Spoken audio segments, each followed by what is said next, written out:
tied for second all-time in franchise history here this evening. And the Knicks have emptied the bench. Moskov was in earlier. Anthony Randolph out of LSU, and Andy Routens, the rookie out of Syracuse, checked in for the Knicks.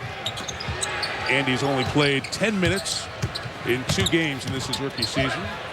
Here's Roger Mason Jr., who, as a Spur in this building on Christmas Day a few years ago, hit a game-winning buzzer-beating three-pointer and has been buried deep on the bench. He's a guy that has knocked down shooting range. Yeah.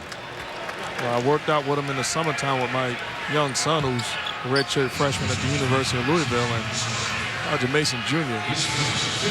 My son did not know how good of a shooter he was and continued to help and rotate a little late and paid the price. By the time we left the gym, he was fully aware of Roger Mason Jr. Candidly, I'm surprised. I thought he would be a great fit for what the Knicks do, watching him through his years in San Antonio. He was very effective those 2 years, especially the first of the 2 years with the Spurs.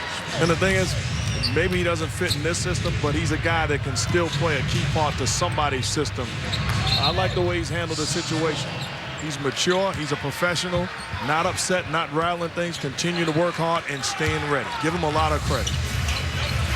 Of course, the Knicks have one player on their bench who's making a heck of a lot of money. It's a very interesting piece in Eddie Curry, an expiring contract that the Knicks, Dudley hits, might be able to trade here down the line if there's a bigger deal to be made here. Because certainly, look, this Knicks team looks like one of the better teams in the East, a playoff team. They're sitting in the 6th spot, tied in the loss column with Atlanta entering play tonight.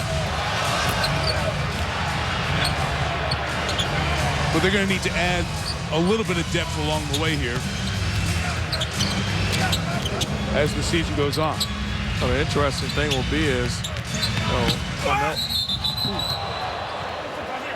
Moskov and Lopez tied up here, and I believe Moskov has been ejected. Yes. Moskov and Lopez were getting into it, and Timofey Moskov has been tossed.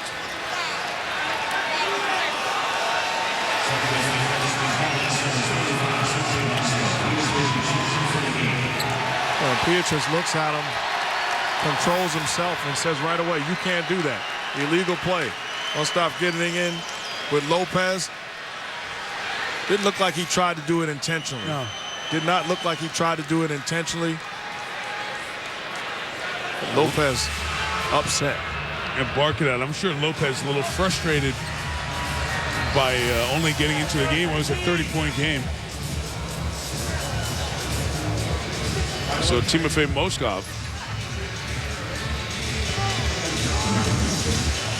sent back early.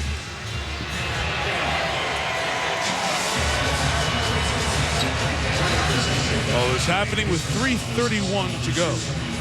Well, what I was about to say is, it'll be interesting to see if Carmelo Anthony, I believe he's going to be traded. And I believe that the Nuggets are going to make some serious moves within the next week or two. The question is, how much will the Knicks be willing to give up? Look at this. Melo already got traded? Look at this. No, he did not. Look at this. This is vintage Knicks fan. This is quite interesting. They're going to go to the monitor here. Anytime you have any sort of a fight situation, you can go to the monitor right away to make sure everybody who is guilty of a foul is properly called for such. So with the Knicks have guys that's playing extremely well. But Carmelo Anthony has shown that he can sustain it over the long haul. The officials are watching this, Mark. I want to get back to that Carmelo point. So here it is. The push and shove with Lopez. You wanted to see the elbow. Make sure they got what was the start. Any altercation that happens on the floor, go over to make sure they have it properly called.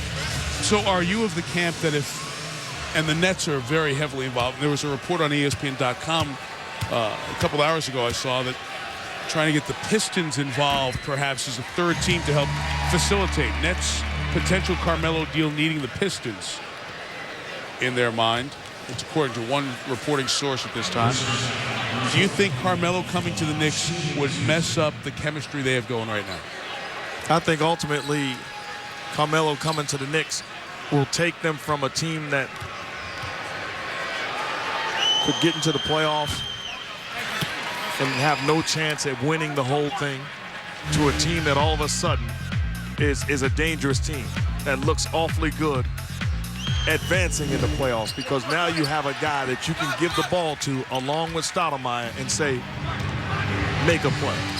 It's a different level. You're talking about a superstar basketball player. Routens to Douglas for 2. Tony Douglas. You know, and to also go back when you talked about the Knicks interested in trading for Steve Nash, I say why?